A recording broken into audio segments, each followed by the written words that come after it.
This is just a sample of the audiobook. To get the complete audiobook, access the link posted in the first comment.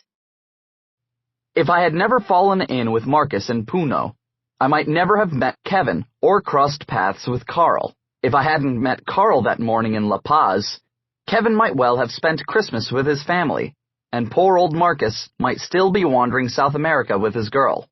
But that's not the way things happened. When I arrived in the Peruvian town of Puno, my knee was hurting badly. Walking was terribly painful. A French mochilero, backpacker, offered me coca leaves to chew. "Have a little of this," he said. "You'll feel better." I put a pinch of leaves in my mouth and chewed on the strange little rock, another gift from the Frenchman. The rock, made of pressed liana ashes, extracts the active alkaloids from the leaves and causes them to ferment in the mouth. Without the rock, there's no fermentation, no effect, no high. All it did was put my tongue and the roof of my mouth to sleep. I rose early the next morning, feeling better nevertheless. The boat to the island of Taquile would be leaving at 8 o'clock. The truth is, I could have headed straight to Cusco, where all the mochileros start out on their trips to the legendary city of Machu Picchu, the ancient Inca capital, but I preferred to make a brief detour and visit the storied island.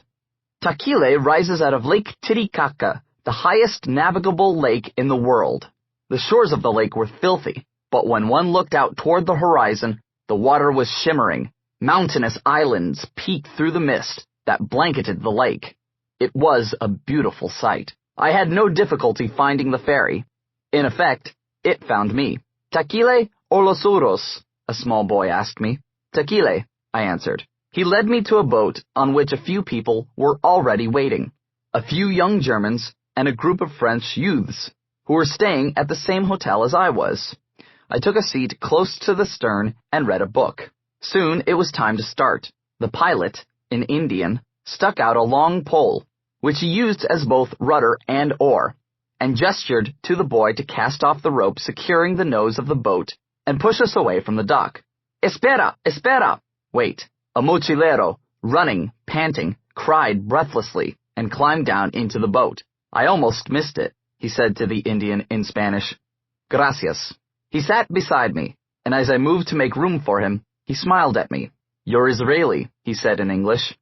I looked down at the book I was reading, Albert Camus's A Happy Death, in an English translation. I was astonished. "How could you tell?" "I knew right off. You Israelis have taken to the roads in droves." "My name's Yossi," I said. "Nice to meet you. I'm Marcus. I came here straight from the train station. Lucky for me, I caught the boat. I would have had to wait a whole day for the next one."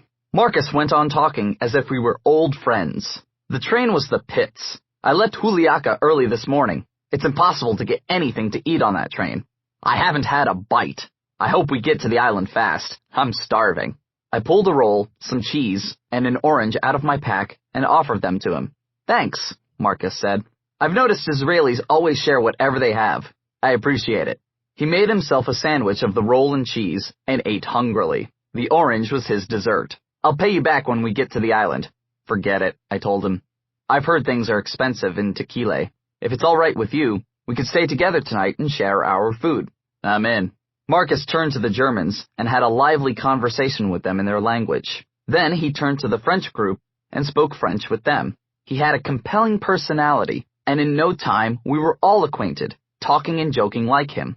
"Are you German?" I asked him. "Swiss," he replied.